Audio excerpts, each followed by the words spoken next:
श्रीमद् भागवत गीता अध्याय 1 प्रथम अध्याय।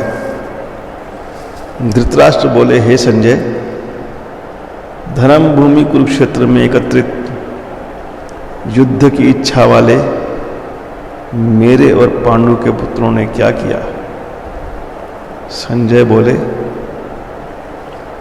उस समय राजा दुर्योधन ने व्यूहरचनायुक्त पांडवों की सेना को देखकर और द्रोणाचार्य के पास जाकर यह वचन कहा, हे आचार्य, आपके बुद्धिमान शिष्य द्रुपद पुत्र दुष्टद्युम्न द्वारा युवाकार खड़ी की हुई पांडु पुत्रों की इस बड़ी भारी सेना को देखिए। इस सेना में बड़े बड़े धनुषों वाले तो युद्ध में भीम और अर्जुन के समान शूरवीर, सात्यकी और विराट तथा महारथी राजा द्रुपद, धृष्टकेतु और चेकितान तथा बलवान काशीराज, पुरजित, कुंती भोज और मनुष्यों में श्रेष्ठ शैब्य, पराक्रमी युधामन्यु और बलवान उत्तमोजा, सुभद्रा पुत्र अभिमन्यु एवं द्रौपदी के पांचों पुत्र, ये सभी महारथी हैं। हे ब्राह्मण श्रेष्ठ, अपने पक्ष में भी जो प्रधान है उनको आप समझ लीजिए। आपकी जानकारी के लिए मेरी सेना के जो सेनापति है उनको बतलाता हूँ। आप द्रोणाचार्य और पितामह भीष्म तथा कर्ण और संग्राम मुझे कृपाचार्य तथा वैसे ही अश्वत्थामा, विकर्ण और सोमदत्त का पुत्र भूरिश्रवा और भी मेरे लिए जीवन की आशा त्याग देने वाले बहुत से शूरवीर, अनेक प्रकार के शस्त्रों से सज्जित और सबके सब युद्ध में चतुर हैं। भीष्म पितामह द्वारा रक्षित हमारी वह सेना सब प्रकार से अजय है और भीम द्वारा रक्षित इन लोगों की यह सेना जीतने में सुगम है। इसलिए सब मोर्चों पर अपनी अपनी जगह स्थित रहते हुए आप लोग निसंदेह भीष्म पितामह की ही सब ओर से रक्षा करें।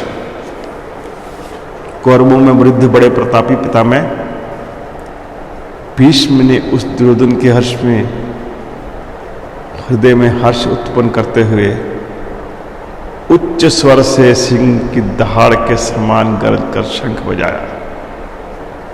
इसके पश्चात शंख और नगाड़े तथा ढोल, मृदंग और नरसिंगे आदि बाजे एक साथ ही बज उठे। उनका वह शब्द बड़ा भयंकर हुआ।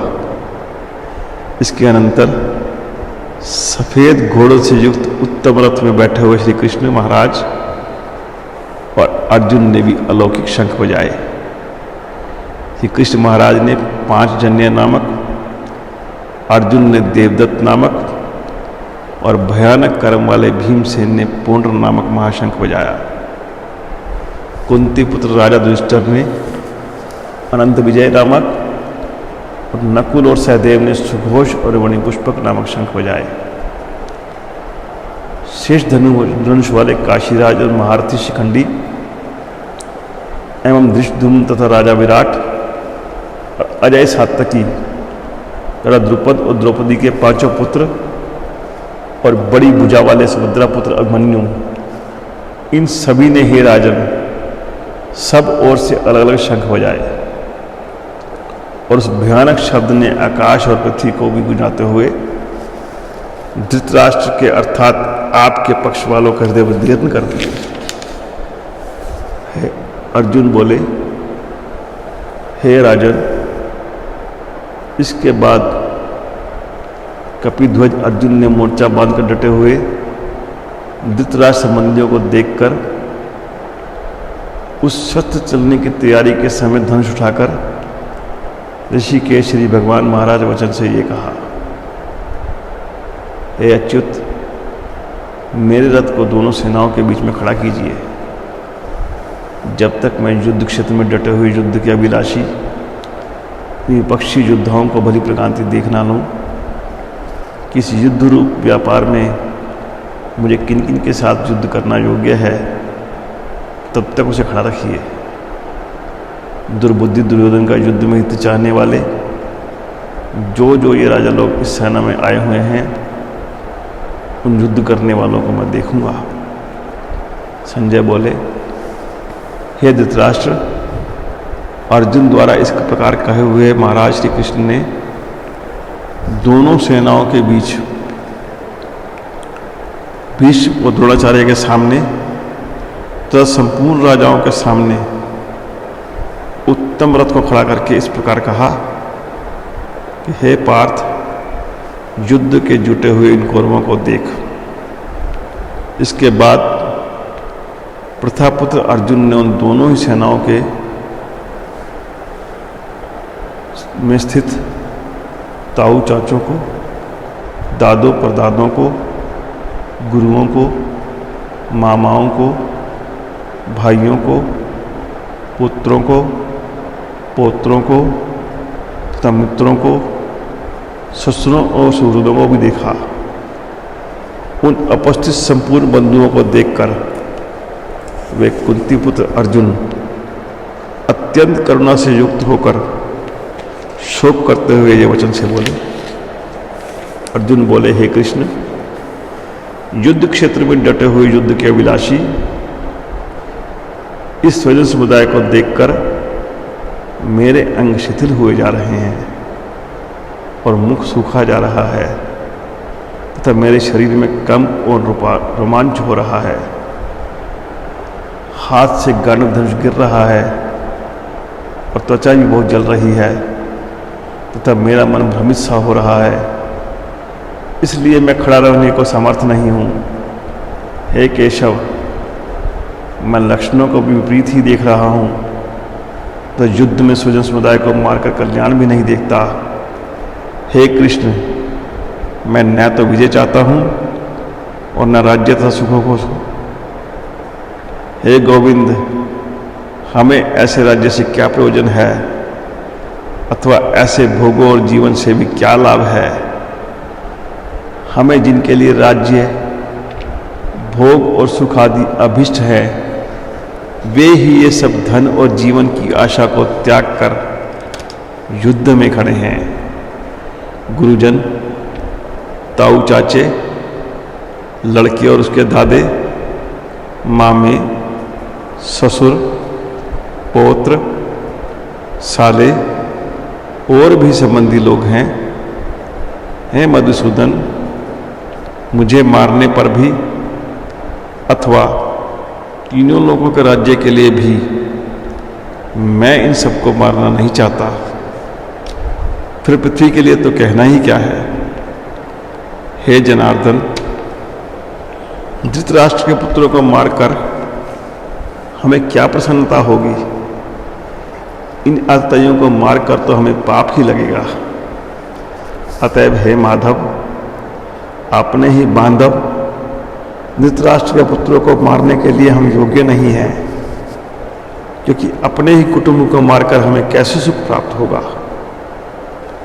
यद्यपि लोभ से भ्रष्टित हुए ये लोग कुल के नाश से उत्पन्न हुए दोष को और मित्रों से विरोध करने में पाप को नहीं देखते, तो भी हे जनार्दन, कुल के नाश से उत्पन्न दोष को जानने वाले हम लोगों को इस पाप से हटने के लिए क्यों नहीं विचार करना चाहिए। कुल के नाश से सनातन कुल धर्म नष्ट हो जाते हैं। धर्म के नाश हो जाने पर संपूर्ण कुल में पाप भी फैल जाता है। हे कृष्ण, पाप के अधिक बढ़ जाने से कुल की स्त्रियां अत्यंत दूषित हो जाती हैं। और हे वार्ष्णे, स्त्रियों के दूषित हो जाने पर वर्ण संकर उत्पन्न होता है। वर्ण संकर कुल घातियों को और कुल को नरक में ले जाने के लिए ही होता है। लुप्त हुई पिंड और जल की क्रिया वाले अर्थात श्राद्ध और तर्पण से वंचित लोग, इनके पितर लोग भी अघोर गति को प्राप्त होते हैं। इन वन संकर कारक दोषों से कुल घातियों के सनातन कुल धर्म और जाति धर्म नष्ट हो जाते हैं। हे जनार्दन, इनका कुल धर्म नष्ट हो गया है। ऐसे मनुष्यों का अनिश्चित काल तक नरक में वास होता है, ऐसा हम सुनते आए हैं। हाँ, शोक, हम लोग बुद्धिमान होकर भी महान पाप करने को तैयार हो गए हैं, जो राज्य और सुख के लोभ से स्वजनों को मारने के लिए उद्यत हुए हैं।